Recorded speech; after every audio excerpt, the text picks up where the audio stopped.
There we go. Get our brake lever put back on here. And these do require a shim.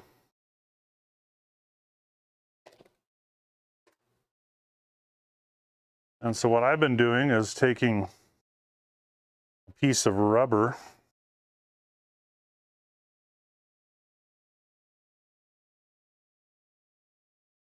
and cutting a little shim to fill in the space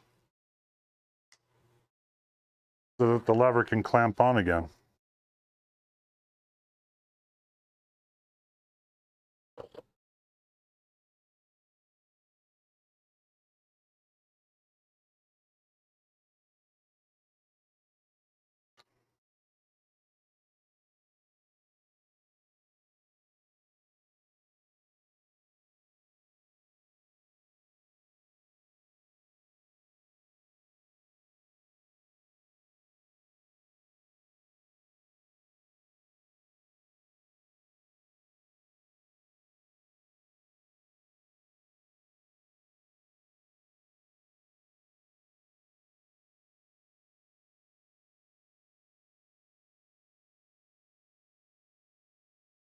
Bolt in there.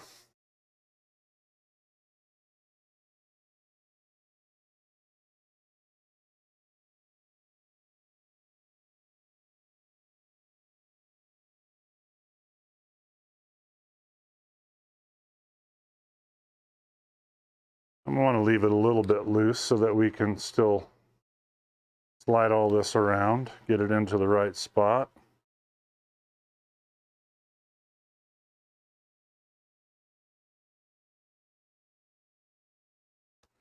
And now we can install a grip.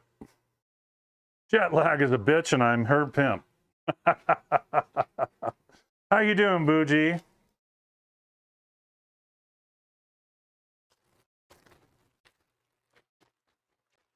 TGB was just asking where you were. Apparently he expects to see you here on this stream. Pimping ain't easy. Yep, that's facts. So how was your trip, man? How was beautiful sunny Arizona?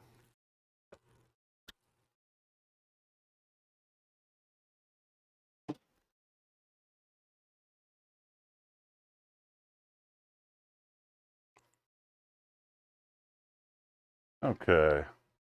Looking to see how much room we need for the grips.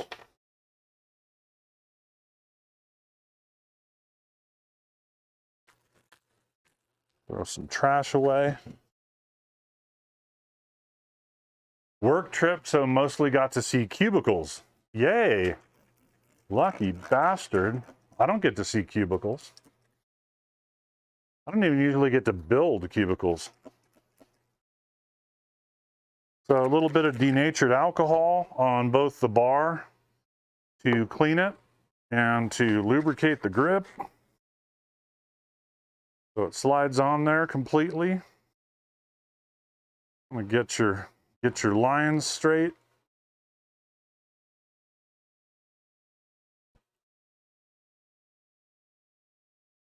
And you can put the end cap in there.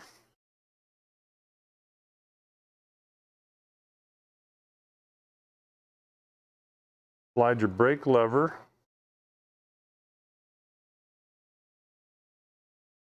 We'll get it attached.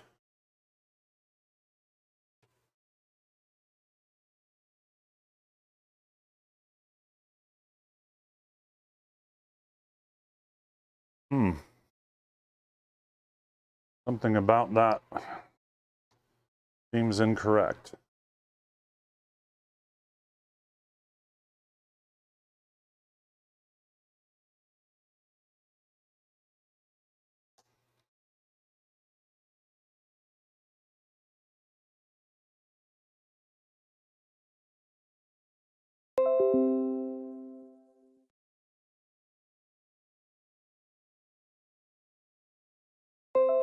There we go. Now it's tightening up properly. Looks like a pretty good angle. Maybe needs a little bit more. That looked like about a 45-degree angle. We'll test it when we get further along. And now we need to slide our shifter over into place. Get it snugged up. We'll check our cable housing length. And it looks like I nailed it within maybe 1.5 inches. Not bad, old sport. Sunny and sunny with massive wind. Yeah, that's what we've been getting. I don't know if I've talked much about where I live, but I live in the San Luis Valley, which is in southwestern Colorado. And it is the largest high-altitude valley in the world. Yeah, we're at like 7,800 feet, but it's a huge, huge valley, which means we get the wind like you wouldn't believe. Also, it's an agricultural area, so we also get the wonderful, wonderful dust blowing off of all of the fields to contend with. It's lovely and brutal at times.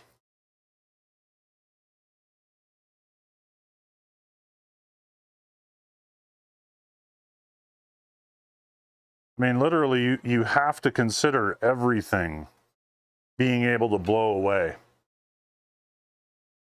We had some drywall left over on the project that we've been working on this week.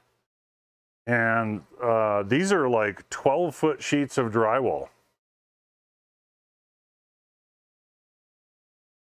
I mean, big sheets of drywall.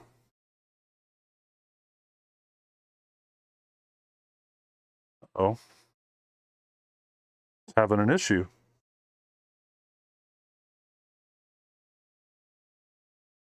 Did I not get my clamp right? Let's try this again.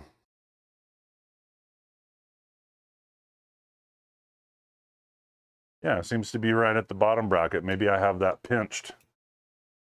Anyway, 12-foot sheets still together, like the tear strip on them has not been, oh yeah, a little bit of a problem there. Did not see that.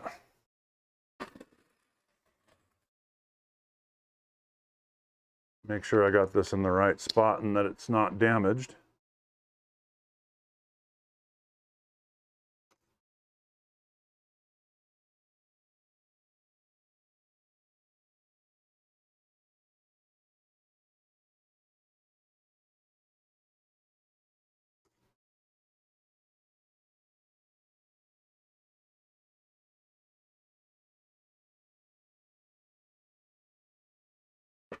See if that's going to go through there. Yep, no problem. Yeah, I think the clamp was just in slight misalignment there.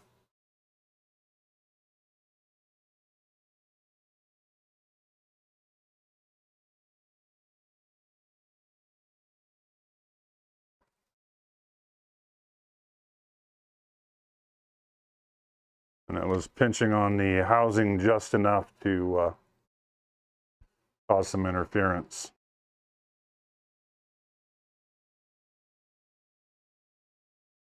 Where?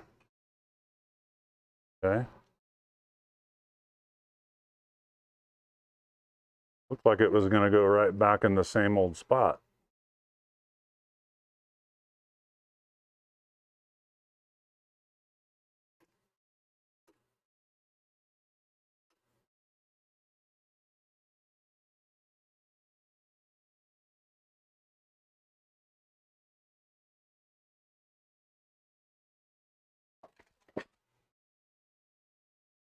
So yeah, 12-foot sheets of drywall. We leaned it up against the side of a garage and came the next day and they were all laying on the ground. It's like, that's impressive. Because that's like 240 pounds of drywall that got blown over.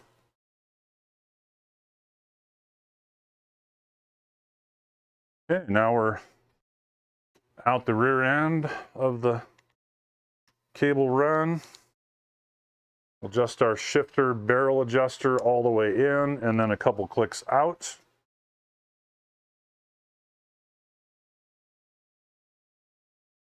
We'll make sure it passes through the rear derailleur correctly.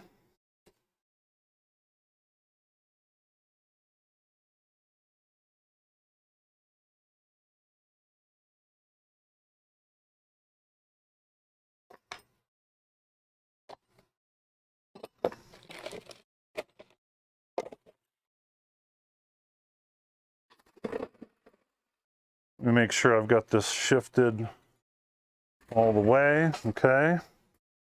Now the routing here is a little bit tricky. I'm going to lock the derailleur.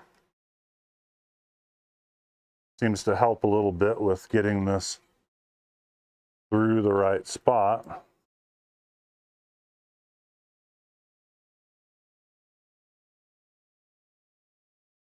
And there we go.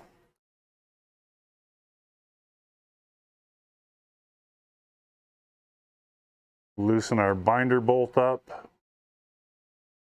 just enough that we can lay the cable into the little groove that is designed into it.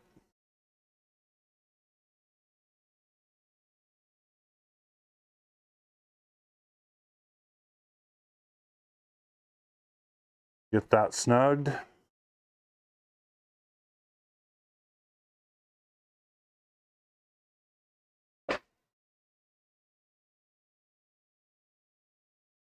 Drywall is at a particular disadvantage against air pressure. Well, yeah, it was leaning up against the wall and, you know, enough air got behind it. I blame you. Pretty much straight up. It's just because there's such tremendous opportunity for innuendo with bicycle parts. You got your bottom brackets, you know, I'm twisting nipples. It's just rife with opportunity.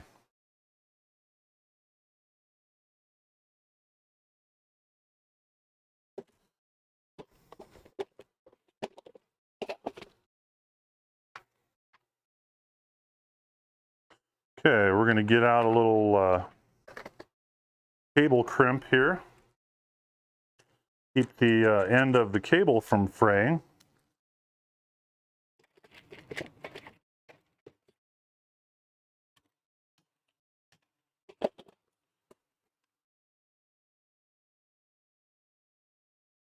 Woodworking, on the other hand, is nothing like that. Yes. Totally clean, PG.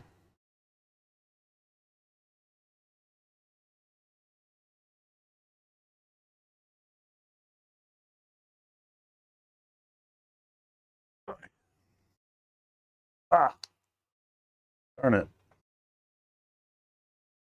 Not quite a full crimp there. I kind of felt it.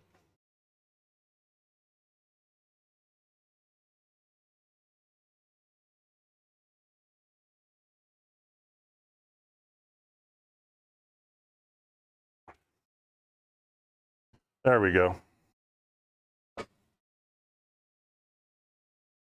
Now we have a full crimp there. Okay, we can unlock the derailleur.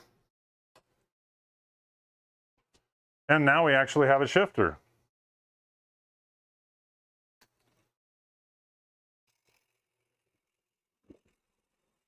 Can it be? Can it be that I got the adjustment correct right out of the gate?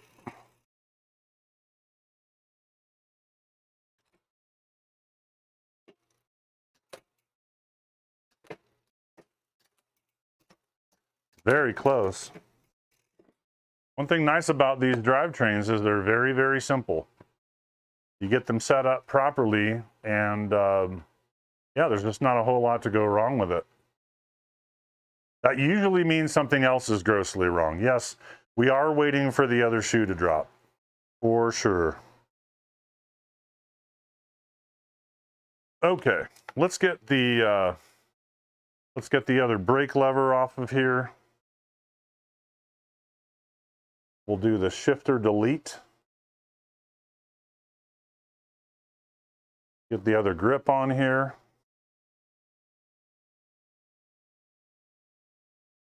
Should be in good shape.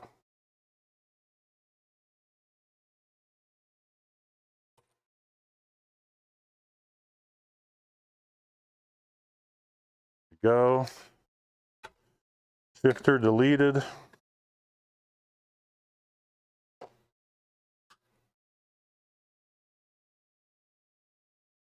Get our little shim in here after get the lever on the bar.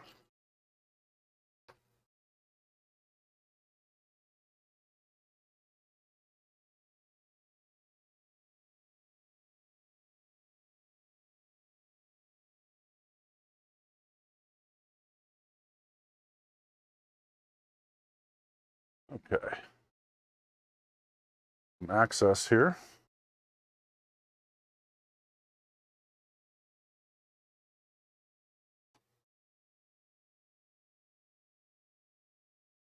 Just get that started. And again, want to clean off the bars. Make sure there was some dirt and stuff that had gotten underneath that other grip.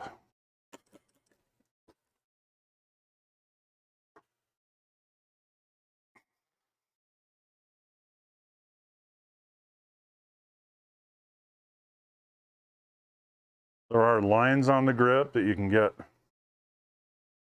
straightened up. You have a little bit of working time with this denatured alcohol, but it does evaporate rather rapidly. And that's one reason why I prefer it.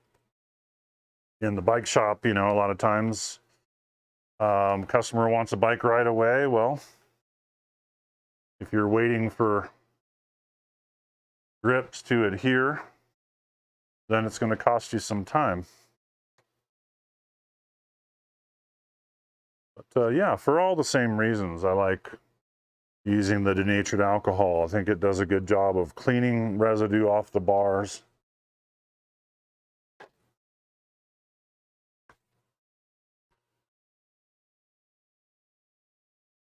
Okay, front brake is now reapplied. We did put new brake shoes in here already. So let's get that mounted up.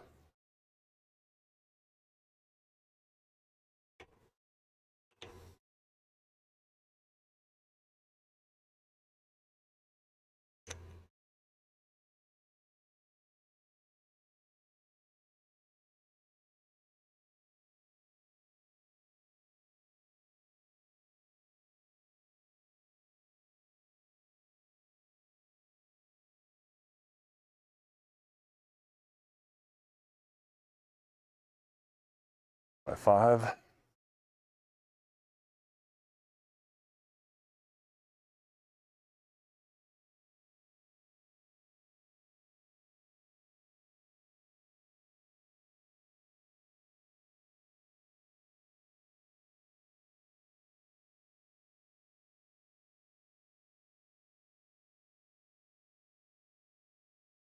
Okay, all the way till snug.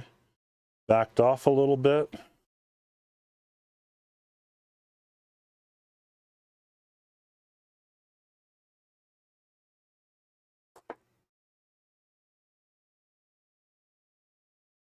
And this one's not really backing off all that well. Let me see if I can get in here and push the piston back without doing too much else.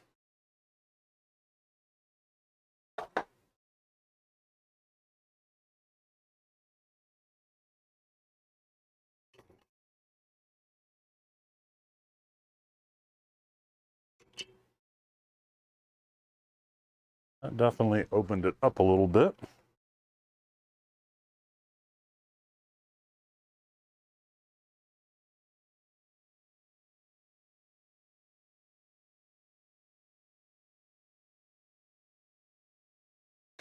Okay, grabbing onto the lever to center up the caliper, snug it up.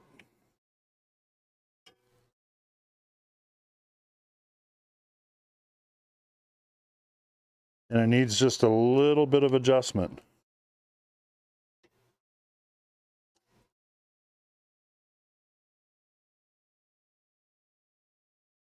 Okay, good. I'm seeing daylight there all the way through it.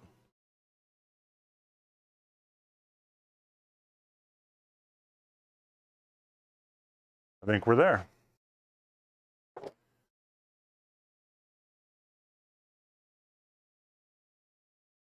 Okay, tightening it up with the 12 Newton meter preset torque wrench.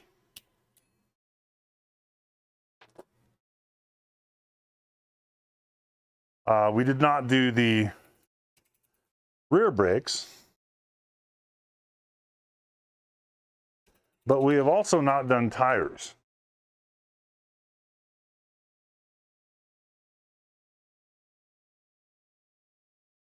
So I'm wondering if I should attempt to do tires. Well, I guess we can finish up the rear brake. We have all the tools out.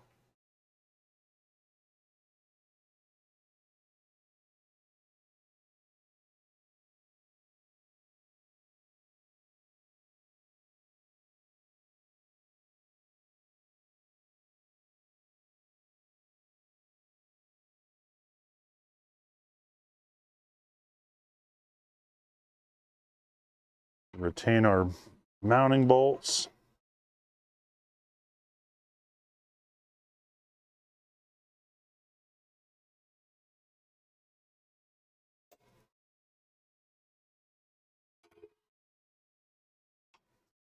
Pull off our caliper. Grab our handy needle nose. Straighten out the cotter pin. Pull out the brake pads. Let's take a look at those.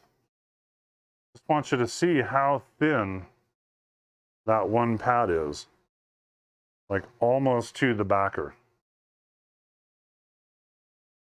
See, can we get it to focus a little better? Maybe. And just for comparison's sake, we have our new pads,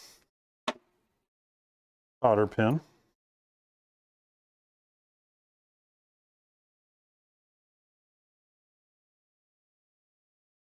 So, old pad, new pad.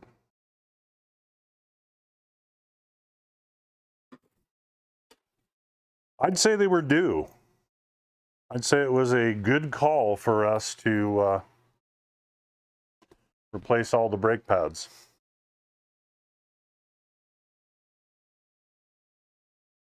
So again, I need to retract the pistons. Ow. Quit stabbing me. And usually you can just push them back with, you know, any tool that's not too sharp.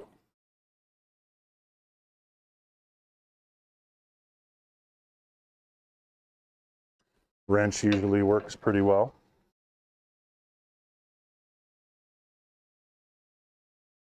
Okay, we want to get our spring in between the shoes. Get it all lined up. Get it slid back up inside of the caliper where everything should line up. And you should be able to get your cotter pin in there. Wiggle it around until it goes all the way through. Give your cotter pin a bend. Ready to go back on there.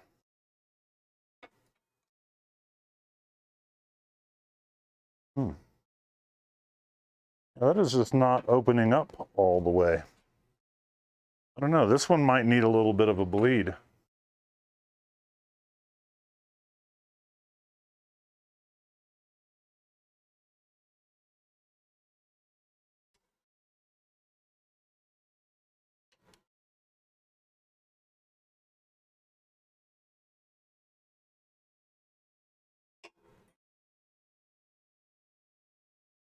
Yeah, it's as if the pads are a little bit pinched in there.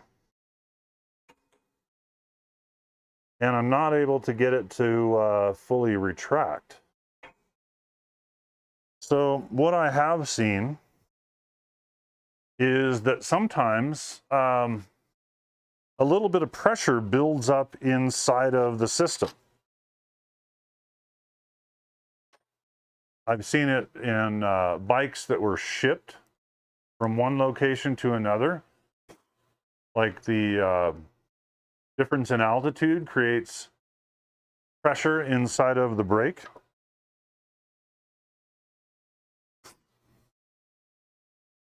And it's kind of funny, but by just removing the cap here,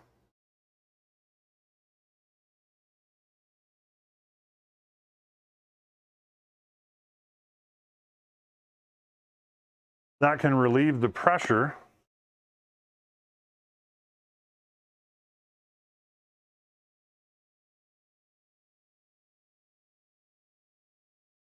and then allow me to retract these pistons all the way. So, you know, like a little air pressure inside of the system. That one's fighting me a little bit.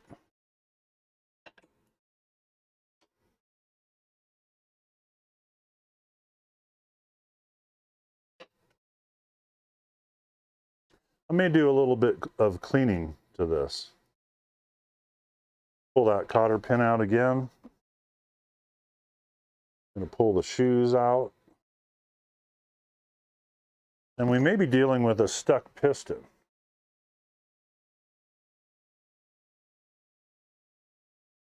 Sure not wanting to retract on this one side.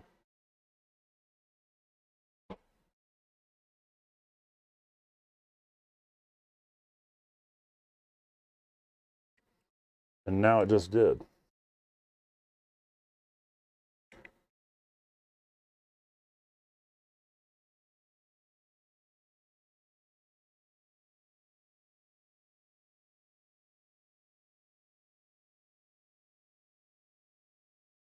Interesting.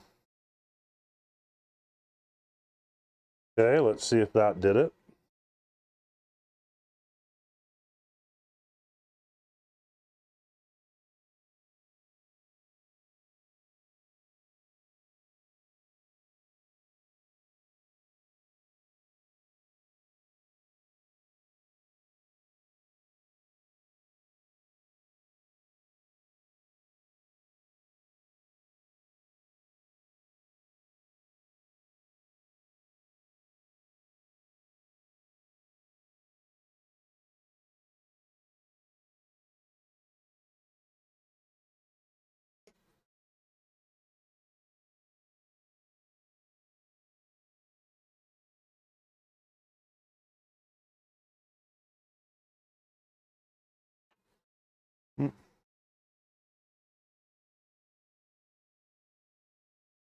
Actually seems to be still making a lot of contact here.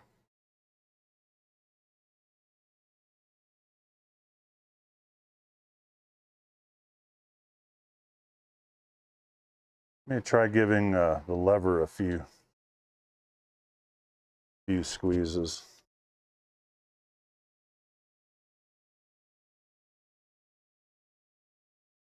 I'm just going to get this ready.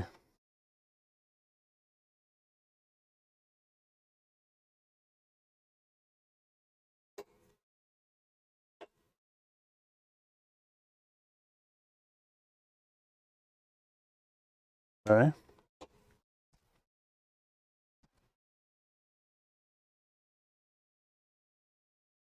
Won't fluid spew out of the lever though? as you push the pads back in the caliper? Not necessarily. But if a little bit does come out, that's not such a bad thing. Right?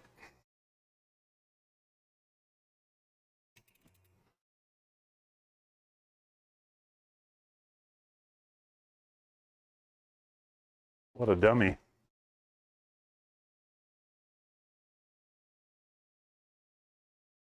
I pulled off the cap to the front brake. Didn't anybody catch that? Jeez. Okay, watch this. I'm actually gonna avert my eyes a little bit here. Oh yeah, I just heard it hiss. Oof. And fluid is literally running out.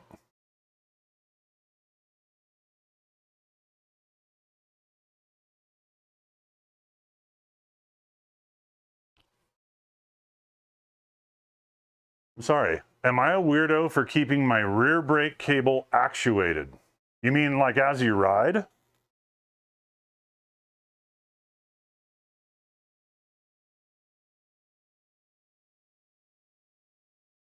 Yeah, I'm a Brit. That's how our levers are. Yes. And here it's actually required by law that they're set up this way. Now, once you've purchased a bike,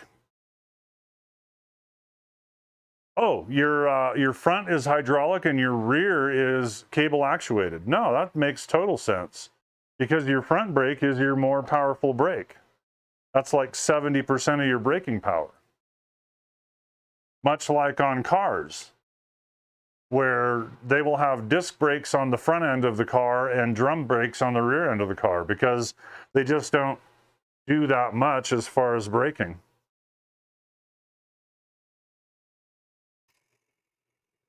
There we go. A little bit of pressure. Relieved.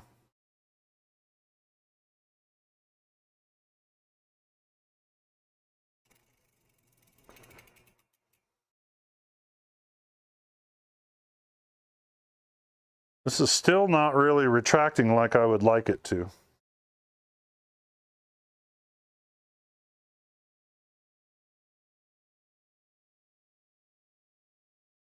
And I don't know, I may be dealing with some contaminants in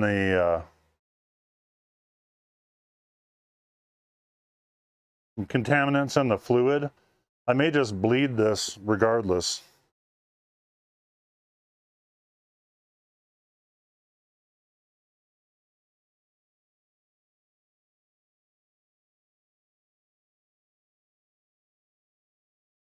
Business in the front and party in the back. I think it is. How you doing, Rooster? What's going on, man? Yeah, I think we're going to just bleed this. So let's start over. What I am going to do, as recommended, you want to make sure that you aren't getting any fluid onto your brake pads. And so the safest method is just literally to remove the brake pads. They can't get contaminated if they're not in the caliper. And the suggestion about lubricating the pistons, not a bad one at all. Matter of fact, we can do a little bit of cleaning here.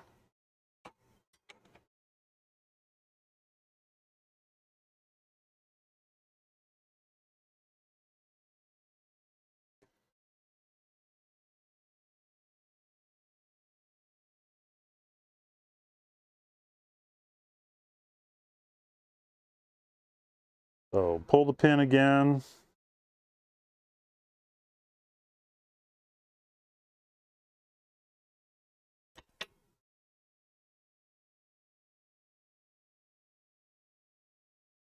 Get our shoes set aside. Spring went flying, as springs will do. And we're going to get a brake block here.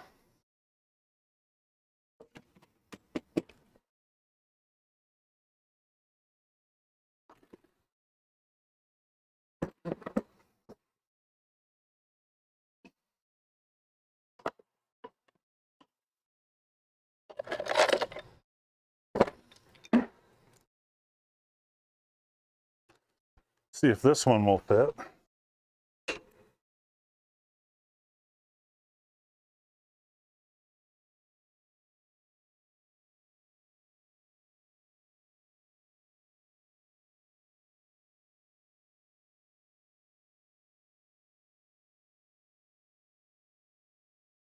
There we go. This is my half brake block.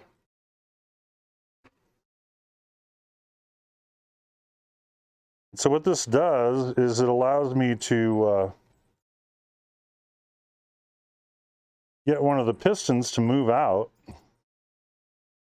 but not too far.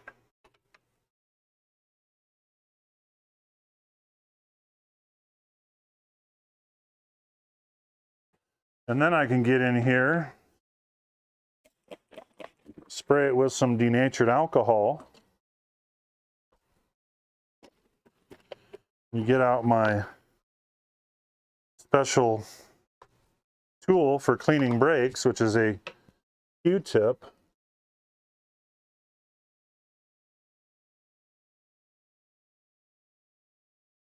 Then slide that brake block out again. Push that piston in. Flip this brake block over again.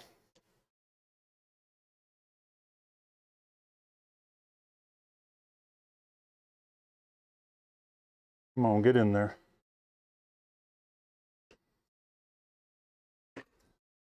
And then pop the other piston out.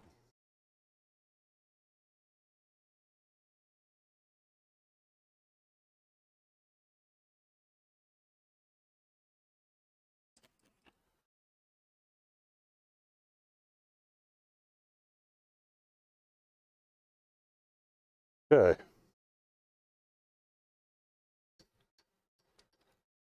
Come on out of there. You silly brake block.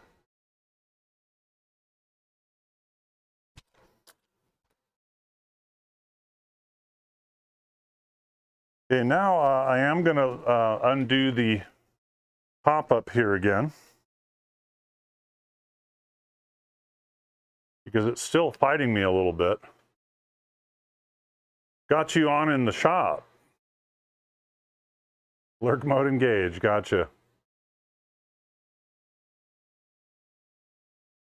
Yeah, and see, it just bled a little bit again. There's definitely some pressure. The fluid is looking a little milky. So we're definitely going to bleed this.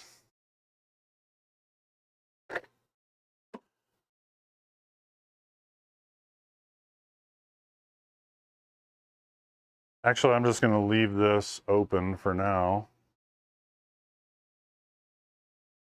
But we'll get our bleed cup stuck on there. Tightened up. There we go. Probably some moisture contamination. Yeah, that'll make it look milky. But after we do this bleed, I'll show you the fluid. Okay, so I'm going to need 7.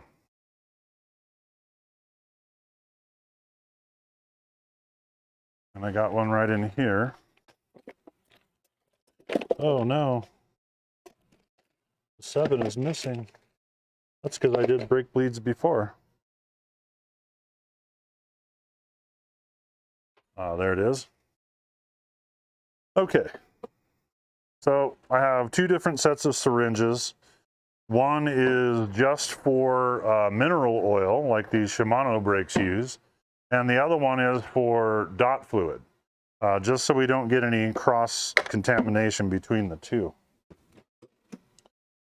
Pull out my big old jug of Shimano mineral oil brake fluid.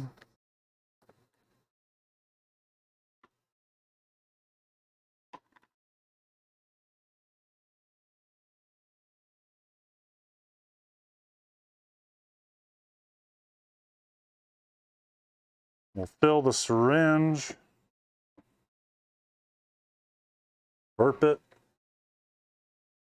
Try to get as many air bubbles out of it as possible. You don't want to be putting air bubbles into your system.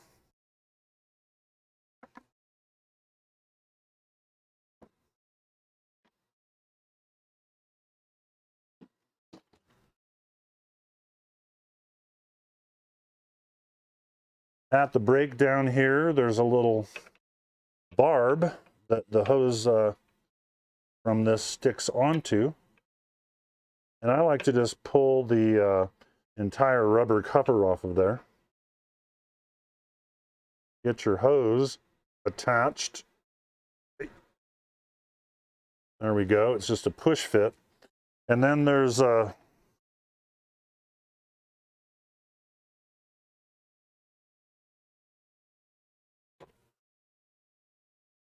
bleed screw down here. And that needs to get cracked open. Okay, once that's open, and actually I'm getting a little ahead of myself here. I do want to have a bleed block in here, a full one.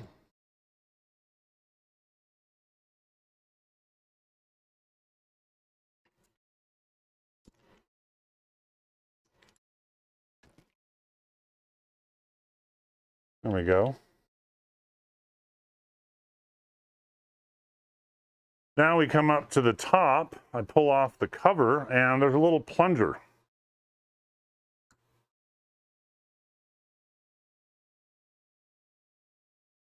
I still think 29ers look dumb, especially on small frames like this one.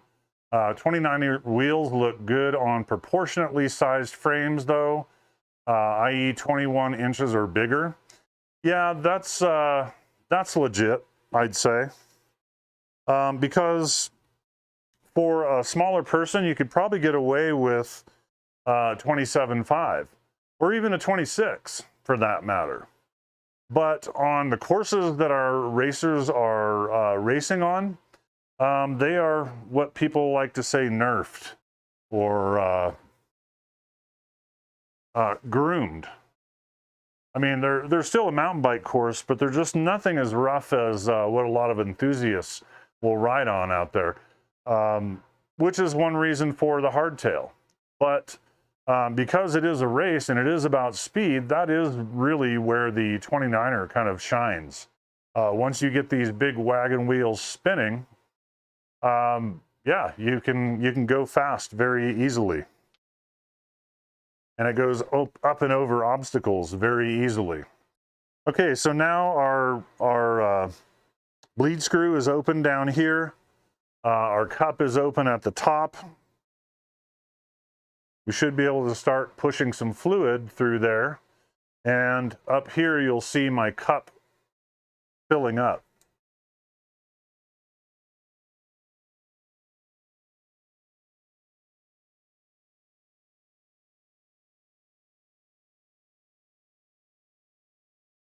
Okay. Now we're going to seal up the bleed port down here so that we don't have any fluid that's running back through the system.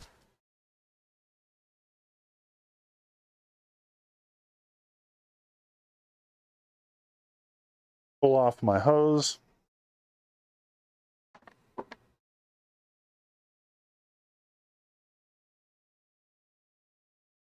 We'll unscrew this up here after plugging it up.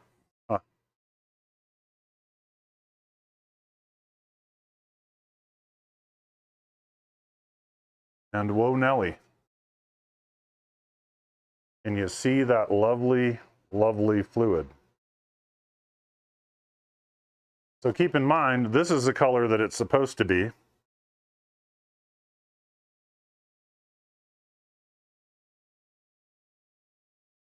When do you stop pushing fluid through?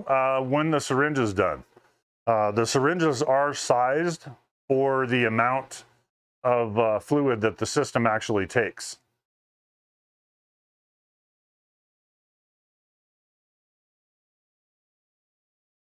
And yes, I've had to bleed more than once. Yeah, if you find that your brake is still spongy, you may actually have to bleed it a couple of times. I've talked on here before about the Avid Elixir brakes, which pretty much single-handedly ruined the Avid name for brakes. They don't even use Avid. The SRAM Corporation doesn't use Avid as a name for their brakes because those brakes had such a bad reputation. But on those, I've bled some 5 times.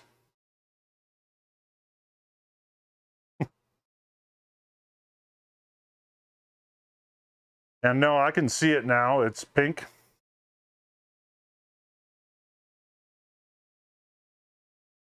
And I think we're good to go. We're about to find out.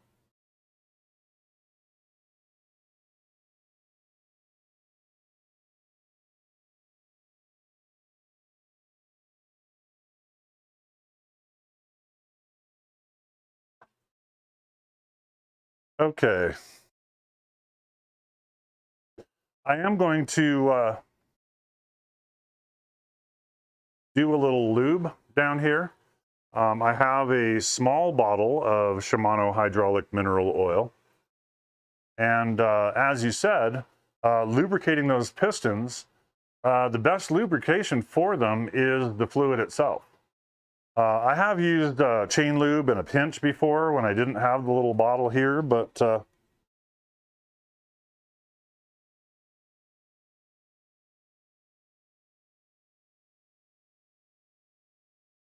just a drop, honestly. And I'm going to pump them in just a little bit so I can get at the edge.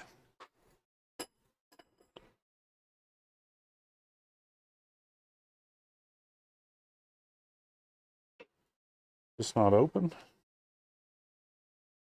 Oh, yep, it's closed.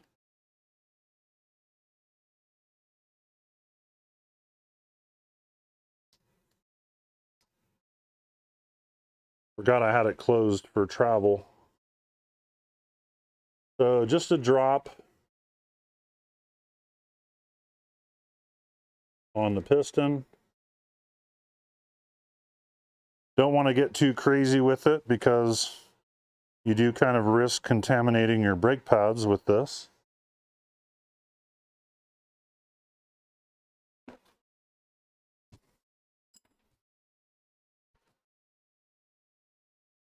Get our pistons pushed back in.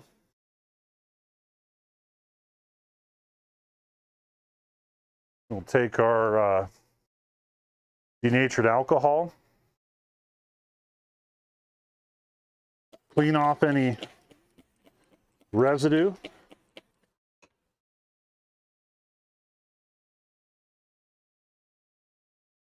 Then we're safe to put our brake pads in.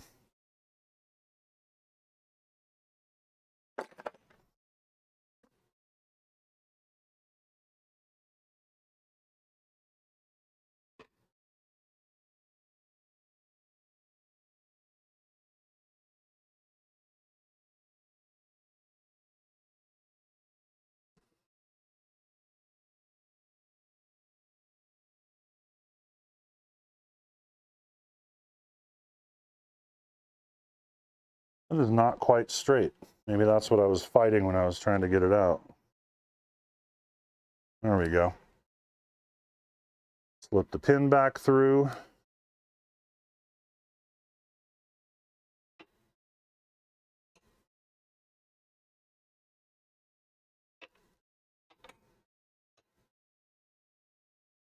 Well, they're definitely more open now.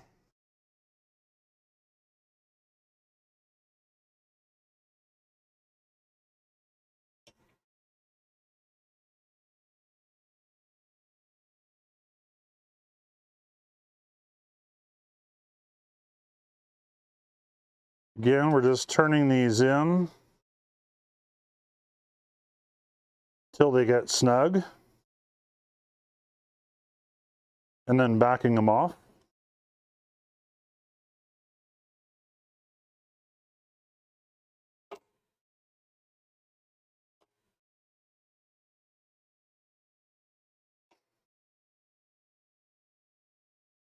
Okay, and you just want your caliper to wiggle a little bit.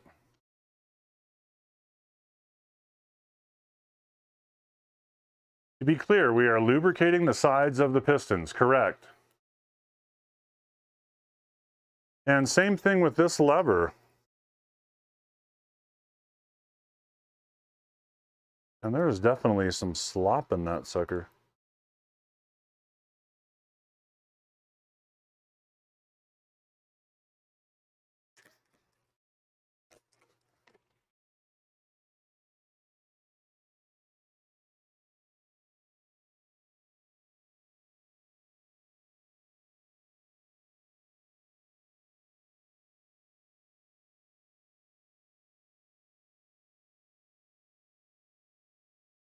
I think this lever might need a little bit of lube.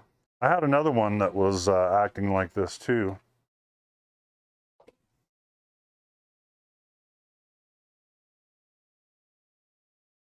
Just a little bit of stiffness that is preventing it from returning.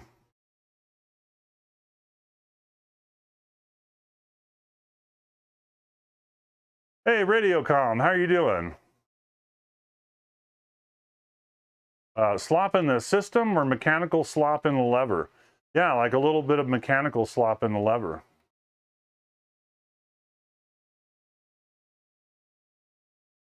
Yeah, it's just not retracting.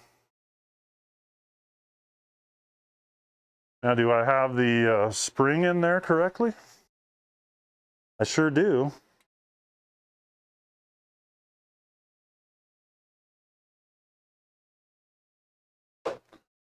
Well, I can try something else.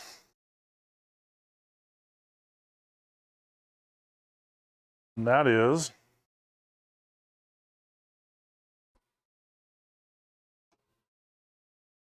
again, pull the mounting bolts off, pull the shoes out.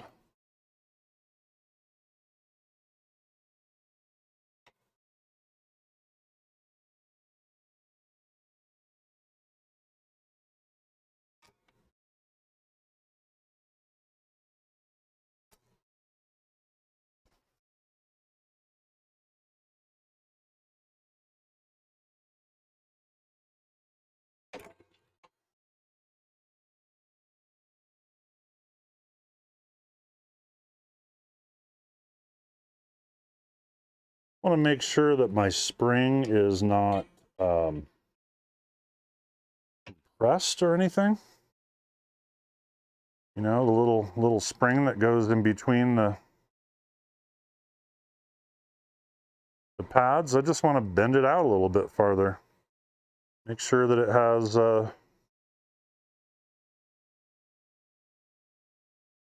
plenty of spring pressure.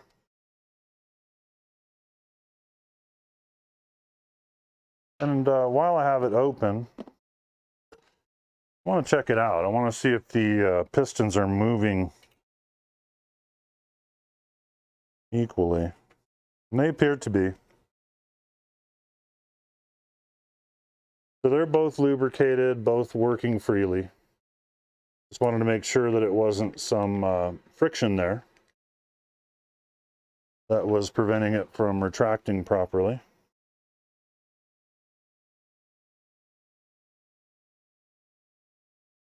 Okay.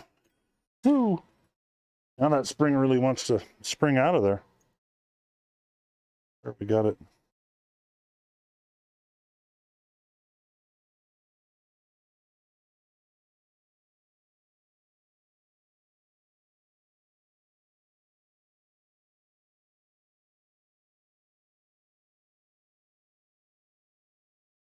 There we go. Yeah, I may have to take a look at this lever a little bit closer.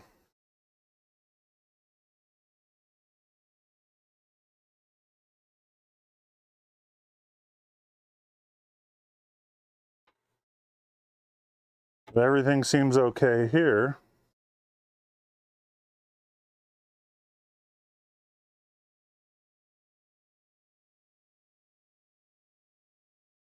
There's nothing indicating that it's a problem with the bleed or anything like that.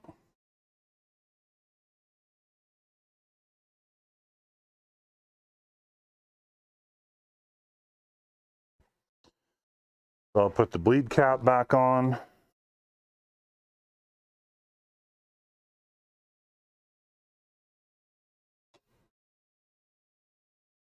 Again, and get our mounting bolts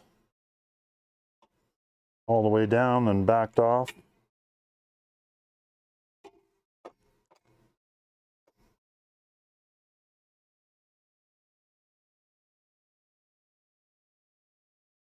Okay. Grab onto the brake.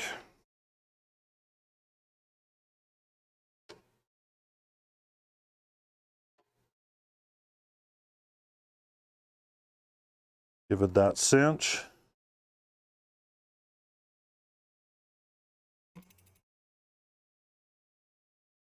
Looks like it's centered pretty well. Wheel spinning freely. But yeah, this rebound on this lever is what's bothering me.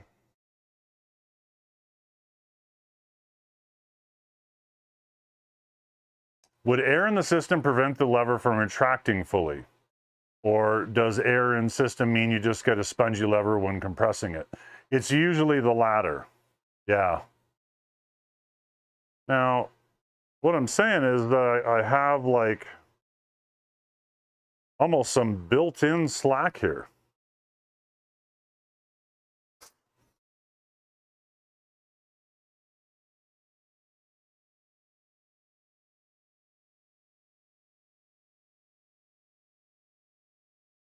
Looks like it's pretty much the same on both of them, though.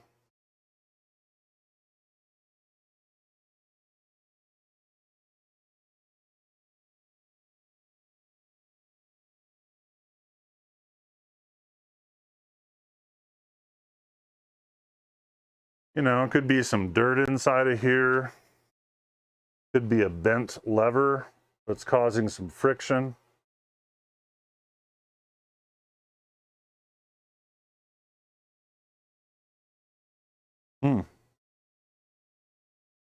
No adjustment screw under the lever? There is.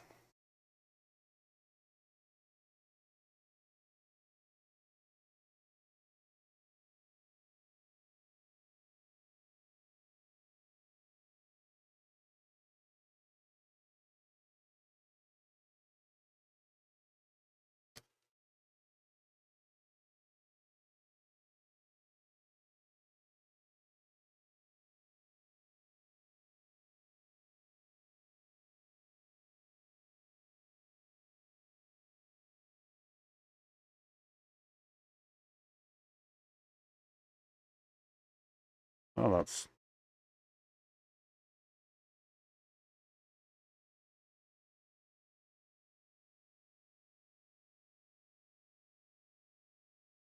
This is just the reach adjustment for the lever. And I am kind of setting it a little bit farther out because it does appear it's... The other one is a little bit farther out. Yeah, still not really retracting very well.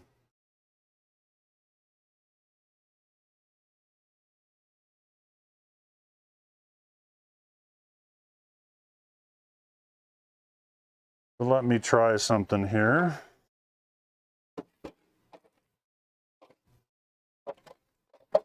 Get all this stuff out of the way.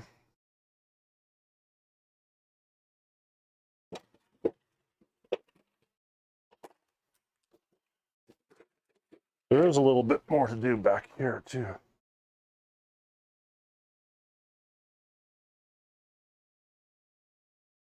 Yeah, I'm looking for where my... There it is. The blowgun. There could be just a little bit of grit in there.